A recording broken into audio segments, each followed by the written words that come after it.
चलिए बच्चों, क्वेश्चन कर रहा है एल भुजा के किसी समबाहु त्रिभुज के शीर्षों पर क्यू क्यू एवं माइनस क्यू आवेश स्थित है। प्रत्येक आवेश पर कार्यरत बलों का योगफल क्या होगा। अगर त्रिभुज की बात करें तो त्रिभुज के 3 किनारे होंगे और इसके तीनों किनारों पर आवेश दिया गया। आपको बताना है कि तीनों किनारों पर जो आवेश होगा उस आवेशों पर लगने वाले बलों का योगफल क्या होगा। तो टोटल फोर्स का योगफल निकालना है। तो प्रत्येक पॉइंट पर सबसे पहले फोर्स निकालेंगे और उस बलों को योगफल बताना है कि कितना वैल्यू आएगा। आइए चलिए कैलकुलेट करते हैं ध्यान से। चलिए पहला जो शीर्ष इस पर आवेश कितना है, चलिए इस शीर्ष का नाम दे देते हैं ए, इस शीर्ष का नाम देते हैं बी और इसका नाम देते हैं सी। प्रत्येक पर आवेश कितना है क्यू क्यू और माइनस क्यू, ये दिया क्यू क्यू माइनस क्यू, तीनों किनारे पर हमने आवेश को ले लिया। अब इसके बाद क्या करें कि प्रत्येक शीर्षों पर लगने वाला बलों का योगफल क्या होगा। जबकि प्रत्येक भुजा की लंबाई कितना दिया हुआ है एल, इस भुजा की लंबाई एल, इसका भी लंबाई एल और इसका भी लंबाई एल। अब चलिए प्रत्येक शीर्षों पर लगने वाले बलों की हम चर्चा करते हैं। थोड़ा ध्यान से आप लोग देखिएगा कि फोर्स कैसे कैसे कार्य करेगा। ध्यान से आइए देखिए। चलिए इस पर लगने वाले फोर्स को देखते हैं। पहले ए के कारण सी पर, ए पर आवेश क्या है पॉजिटिव, सी पर क्या है नेगेटिव। तो ये दोनों एक दूसरे को अट्रैक्ट करेंगे। तो सी पर जो फोर्स लगेगा उसका डायरेक्शन ये होगा सी पर। अब बी पर पॉजिटिव, सी पर नेगेटिव, पॉजिटिव नेगेटिव अट्रैक्शन होगा, इसको आकर्षित करेगा। तो इस पर फोर्स ए लगेगा। तो ये जो पहला फोर्स लगा ए के कारण सी पर और ये बी के कारण सी पर, तो मान लो कि ये जो फोर्स है वो कितना बच्चों एफ, ए भी फोर्स कितना होगा एफ। दोनों फोर्स सेम क्यों देख लीजिएगा, दोनों आवेशों का मान बराबर है, दोनों का दूरी बराबर है। आवेश का मान बराबर, दूरी बराबर, तो इस पर लगने वाले बल भी क्या होंगे बराबर। तो हमने यहाँ पे F माना तो ये भी फोर्स कितना आ गया F। अब दोनों का परिणामी निकालना है। तो दोनों का परिणामी निकालोगे रिजल्टेंट, तो जो रिजल्टेंट फोर्स होगा उसका डायरेक्शन क्या होगा पहले ये देखिए।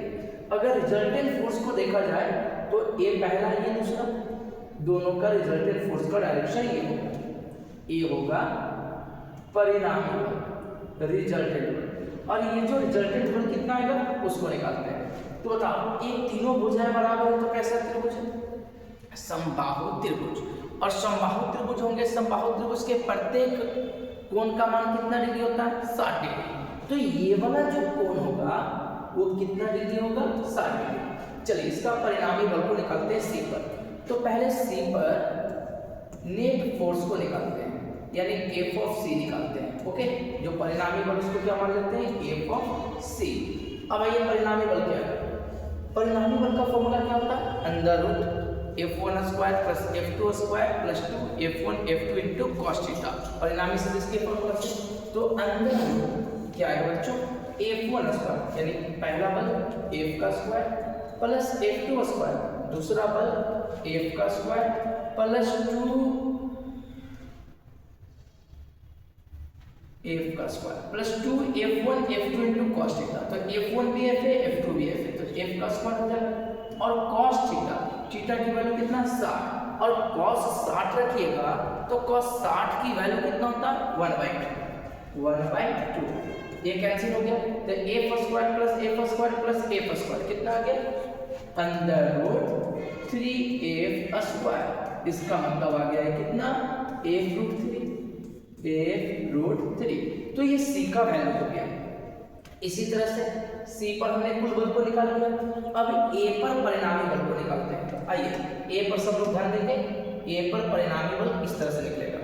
पहले निकालेंगे B के कारण A पर, तो ये पॉजिटिव है तो विकर्षित करेगा, तो एक फोर्स ऐसे है।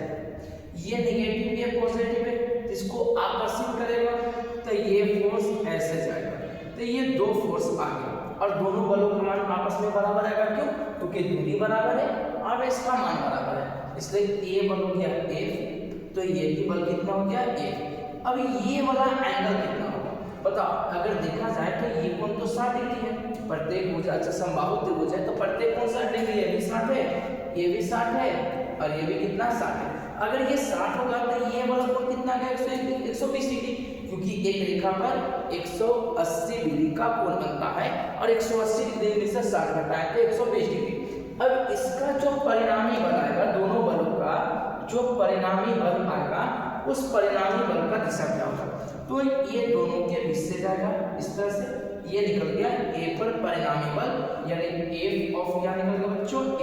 चलिए एफ ऑफ ए को निकालते हैं, पहला बल एफ दूसरा बल एफ, दोनों के बीच कोण 120 डिग्री, तो ए पर परिणामी बल क्या है ए पर, तो एफ ऑफ ए निकालते हैं सेम फॉर्मूला से, अंडर रूट पहला बल का स्क्वायर प्लस दूसरा बल का square plus 2a f1 into f2 यानी f स्क्वायर।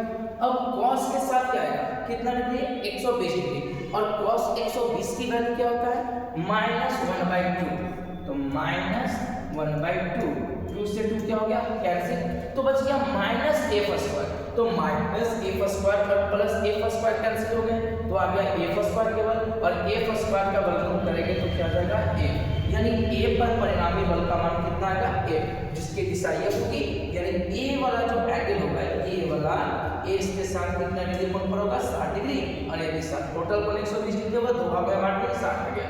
चलिए अब उसी प्रकार से b पर निकालते हैं, b पर परिणामी बल निकालो। चलो बच्चों ध्यान से देखना, बहुत ही इंपॉर्टेंट क्वेश्चन है। b पर परिणामी बल क्या होगा, तो पहले a के कारण b पर पॉजिटिव पॉजिटिव रिपेल करेगा तो ये इस तरह से जाएगा, अब ये नेगेटिव है इसको अपनी ओर खींचेगा तो इस तरह से जाएगा, और ये वाला भी जो कोण आएगा ना वो कितना डिग्री आएगा 120 डिग्री, और दोनों का जो परिणामी होगा वो दोनों के बीच से होकर जाएगा, ये परिणामी बल हो गया, और ये परिणामी बल किस पर आया b पर, तो इसको f ऑफ b मानते हैं। चलिए f ऑफ b को निकालते हैं सेम तरीके से, f ऑफ b अंदर रूट पहला बल का स्क्वायर, बता दोनों बल तो बराबर है ना, ये भी f होगा और ये भी कितना होगा f, क्योंकि आवेश बराबर है दूरी बराबर है तो बल भी बराबर होगा, तो सेम तरीके से सोल्व करो, f square plus f square plus 2ab मतलब 2f स्क्वायर इनटू cos कितना डिग्री आएगा 120 -1/2 2 से 2 कैंसिल हो गया, -f स्क्वायर से प्लस f स्क्वायर कैंसिल हो गया, तो f स्क्वायर का वर्गमूल कितना आ गया f, यानी यहाँ पर टोटल बल आ गया f। अब तीनों बलों का योगफल बताना है, यानी कुल बलों का योगफल कितना आएगा, क्वेश्चन में ना प्रत्येक आवेश पर कार्यरत बलों का योग क्या होगा, तो आइए तीनों बलों के योगफल को बताते हैं। ध्यान से यहाँ पर देखिए बच्चों, तीनों बलों का योगफल किस तरह से निकलेगा, ध्यान से देखा जाए तो f ऑफ a का डायरेक्शन a आ रहा है, ये है f ऑफ a का दिशा, ये है f ऑफ b का दिशा, f ऑफ b का दिशा इस तरह से, और ये जो दिख रहा है नीचे की ब्लू लाइन का ये है f ऑफ c का दिशा, this one is the f of c, तो तीनों वाला की दिशा आ गया f of a, f of b और ये f ऑफ c। अब देखो यहाँ से क्या करना, दोनों को ब्रेक करते हैं x और y पर, या फिर ऐसा भी कर सकते हो दोनों का परिणाम निकाल सकते हो, कैसे बताओ, x के साथ देखा जाए, आइए इस लाइन को हम इस तरह से इंडिकेट कर रहे हैं, ध्यान से देखिएगा आप लोग। चलिए अगर देखा जाए f ऑफ a को, तो f ऑफ जो a है वह x के साथ कितना डिग्री कोण बना रहा है, ध्यान देखो f ऑफ a x के साथ 60 डिग्री का कोण बना रहा है, यानी a वाला कोण कितना डिग्री है 60 डिग्री, f ऑफ b भी जो है वह x के साथ कितना डिग्री कोण बना रहा है 60 डिग्री, तो ये भी कोण कितना डिग्री है 60 डिग्री। अब ये 60 ये 60, तो दोनों का परिणामी भी कोण कितना आएगा 60 डिग्री, क्योंकि एक रेखा पर 180 डिग्री का कोण बनता है, तो ये 60 हुआ ये 60 हुआ तो ये भी 60 हो गया।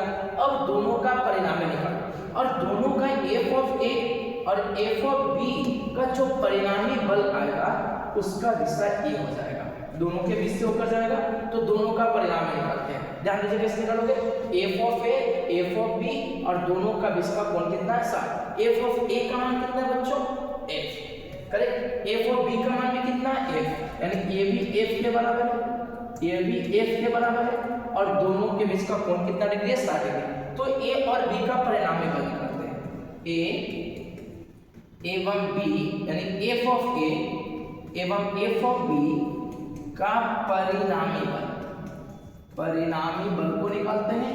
और परिणामी बल क्या होगा चलिए देखिएगा, अंदर F A square plus B square plus 2ab cos theta, तो बोलो एफ का square plus F of B भी कितना है एफ है, तो एफ का स्क्वायर प्लस 2ab, तो 2a के जगह एफ, b के जगह भी एफ, तो एफ स्क्वायर।